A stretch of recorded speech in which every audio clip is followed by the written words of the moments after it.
Today we're going to look at my Chase setup for 2025. Towards the end, we'll also unbox the new Sapphire Reserve for Business Credit Card. Big favor before we dive in is to give this a thumbs up to help the algorithm. If you know someone that might benefit, then share this with them. Okay, let's do a quick background. My goal for the last 5 years is finding keeper cards. I'm looking for opportunities to pay X but get X plus Y in tangible value. Also, what I mean by this is actual value rather than just marketing. So for cards of credits, do I actually spend money at those places already? For hotels, do I go there already, or is it unlocking an opportunity for cheaper? For example, I'm more than happy to spend, let's say a few thousand in annual fees, if I'm getting value above that to the point that it's worth the extra legwork. This also could be a function of cost of living. I live in San Francisco where the median income for a single person is $122K. 104K is considered low income that qualifies for affordable housing. And even new grads moving here for jobs are pretty much making insane total comps right off the bat due to the competitive nature. This basically means that it's less about the top line annual fee and more about the net number. With that said, let's start with the core Chase cards. I have one Chase Freedom Flex and two Chase Freedoms, which is a legacy option. I pretty much only use them for the 5% rotating categories. For example, grocery stores for Q1 and then Amazon for Q2. They're no annual fee, so very little downside. I also have one Chase Sapphire Reserve card. Ended up grabbing the intro bonus before the relaunch, but I'm actually a fan of the credits. Travel super easy, StubHub and Viagogo, dining, and Lyft aren't bad at all. The edit hotel credit feels a bit more annoying with the 2-night minimum, but not bad. I might stack it, but it depends on updates from the other issuers. So for example, I'm probably nearing my rideshare ceiling without changing my behavior, but yeah, hope they stay the course and just keep adding credits. I probably will keep at least one Chase Sapphire Reserve long term though, since it's now a keeper card. If you're on the fence, I would run your numbers and see where they fall. I think a lot of people would be surprised. On the business side, we have one of each, and then upgrade and downgrade as needed for the ad spend multiplier, given the caps. Mostly chugging along there. We did just get approved for the Chase Sapphire Reserve for Business, and if you run ads, it's probably the best tool out there right now. For other business owners, the ink cards are awesome and well worth considering. Side note, if you want to learn about cards and you want to support the channel, we have links on the website, asksabby.com, and also down below in the description box. Make sure the links are competitive, but otherwise, it's a huge way to support the channel, so thank you in advance. Moving over to hotel cards, the focus is now a bit different. Here it's about free night awards or certificates and elite status. Going back to my personal and sole prop accounts, we have the IHG1 Reward Select Credit Card, World of Hyatt Credit Card, the Ritz-Carlton Credit Card from JP Morgan, and the Marriott Bonvoy Premier Plus Business Credit Card, which is a legacy card. IHG gets us value, but it isn't as exciting as it used to be. So crazy enough, the nights back in the day helped us stay at the Intercontinental, Thalasso, and La Moana in Bora Bora. Nowadays, it's pretty much a city options, usually still in the 125 to 200 range per night. It's not bad, but nothing to write home about. The only interesting one we did recently was Regent Taipei, which was nice, but it's also in Taipei. If you travel, you can still get value, but temper your expectations. The main draw is Platinum Elite status by holding the card. Not that useful in the US, but surprisingly in Asia, a lot of places like Regent will give you free breakfast, which is pretty good. Ignoring Japan, IHGs in Asia are pretty affordable and good value. Marriott is there for the 35K night, which is in the same boat as IHG. It works for cities and layovers, but nothing too exciting. It's mostly here to boost number of nights to make it easier to hit 50 nights with minimal stays. Also adding nights to lifetime status, which is nice. The World of Hyatt night is still pretty usable. Otherwise, it's basically just there for elevated multipliers at Hyatts and some work spend. This is our main program for non-award redemptions, and we should be on pace to get Globalist again. The multiplier part might stop mattering moving forwards, but the card still makes sense as an alternative to a mattress run. The Ritz-Carlton Credit Card from JP Morgan might be one of my favorites. Club level upgrades up to 7 nights are pretty amazing, especially for places like Hong Kong. You do need to pay out of pocket for the stay for the club level upgrade, so it might not make sense for everyone.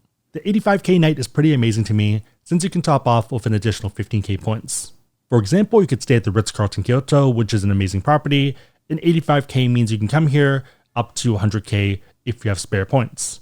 The low price in August of 2025 is 93,000 yen, and no taxes and fees, that's almost 120K yen.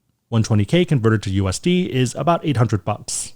Based on what we're willing to pay out of pocket for nice hotels, this easily covers the annual fee. The other superpower being how authorized users work and also how Priority Pass works. It's a pretty overpowered card in the current landscape. Last up are Airline Cards. I currently have 2 active ones with Chase. The new United Quest card and the new United Club card. The club was hard to say no to given the intro bonus. I'm not sure if the card necessarily makes sense in year 2, but I can reevaluate then since year 1 is positive EV. This has given me a chance to try United Clubs out, and maybe it's an SFO thing, but it's a bit of a mess. Delta Lounge at SFO is amazing, United Clubs kind of feel like Costco on a Sunday. And to be fair, it's probably because we're in a United hub. But yeah, it makes the bank lounges look way better to me. The quest is interesting, and it might be the easier keeper because of the credits. Before, the reason I had it was for the free checked bags, especially during ski season where one trip for 2 people could mean hundreds in bag fees. Also, better award availability. I have been flying United a bit more for work this year, so have status again. I guess in the short term, the discount on partner award flights like ANA Business doesn't hurt since that's 10k saved per flight. Round trip, that would already be 20k saved. I think the quest is still the sweet spot, but I might try the business ones next year. Overall, definitely not a normal setup by any means, but the point is to find a setup that works for you. The Hotel Keeper cards have definitely treated me well over the years, and I'm happy to keep those going. No annual fee cards don't hurt, so happy with the inks and freedoms. Airline cards are a bit more iffy, but that's kind of the point of cards. You can try things and see what sticks. Otherwise, tons of fish in the sea, and sometimes you have to catch and release. Again, if you want to learn about cards, we have links on the website asksabby.com and down below in the description box. Make sure they make sense, but otherwise, thank you in advance. And if you're curious, all legal affiliate disclosures can be found below in the description box. If you made it to this point, leave a fishing rod emoji in the comments down below, and I'll try to heart it and also respond. 3 questions: which Chase cards do you have and like? Number 2, how do you think about annual fees? And number 3, what's your ideal long-term setup? Let me know and everyone else know in the comments down below. Big favor, thumbs up, share this, but otherwise hope you liked it. See you next time. Sliding the box over, it comes in a standard cardboard shipper. Opening it up through the pull tab, we see hints of color. Popping the lid open, you're greeted with the message, "Let's get down to business." Lifting the slipcase out, it kind of feels like I'm unboxing a wallet or small leather good from a luxury brand. Opening it up, you have a welcome message for those who lead. On the back is a note from the GM of Small Business Cards welcoming you to the product. Next is the card itself. Pull up the tab and you get a sleeve. Inside is a note that the card is ready to be used and the card itself. Looking at the card, it starts simple, but there's a lot going on. The colorway is a deep navy that fades into an almost platinum silver at the lower right corner. It's actually pretty cool because the gradient is feathered through these razor-thin pinstripes that run diagonally across the card. Maybe I'm crazy, but it gives the surface this shimmer effect like a beach wave when you tilt it in the light. It's somehow both a simple design but complex at the same time. Texture-wise, the pinstripes are micro-etched, so the front feels almost like a very fine vinyl record. In terms of material and heft, it's still a metal core, and you feel that extra density the second it drops on a desk. Warning for anyone with headphones, but I'm going to be annoying and do a few drop tests at different angles and on metal. I'll put a timestamp for anyone that wants to skip ahead, but mostly overdoing it to be thorough.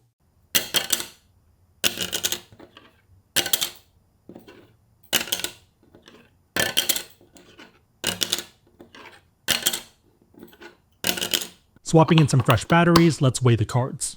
You're looking at 19 grams, so a bit heavier than the old personal card.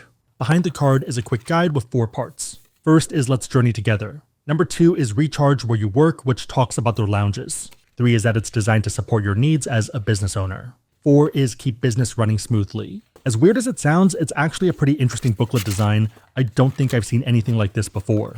Back to the original package, at the bottom is a bit more. There's a fancy thick envelope here, and inside you have the guide to benefits, rewards program agreement, card member agreement, and also letter with details welcoming you. Overall, a good unboxing. It's a smaller package, but it packs a punch.